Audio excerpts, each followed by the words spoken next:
దేవుడు సిద్ధపరిచిన సమయం నీ దగ్గరకు వచ్చినప్పుడు, ఆ టైంలోకి నువ్వు వచ్చినప్పుడు కావాల్సిన ప్రతిదీ నీకు ముందే సిద్ధపరిచాడు నా తండ్రి. ఎందుకంటే నువ్వు ఆయన సొత్తువి, ఆయన స్వాస్థ్యానివి, ఆయనే లోకంగా బతుకుతున్న వాడివి, బతుకుతున్న దానివి. నా దేవుడు నమ్మకస్తుడు.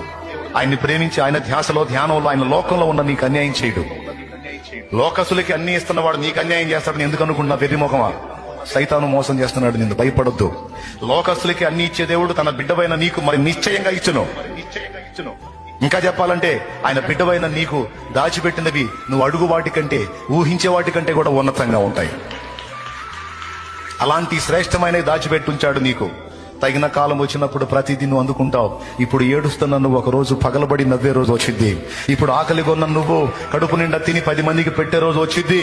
ఇప్పుడు అవమానాల్లో నడుస్తున్న నువ్వు రేపు తల ఎత్తుకొని ఘనంగా తిరిగి అనేకులు ఎదుట ఘనపరచబడే రోజు వచ్చింది.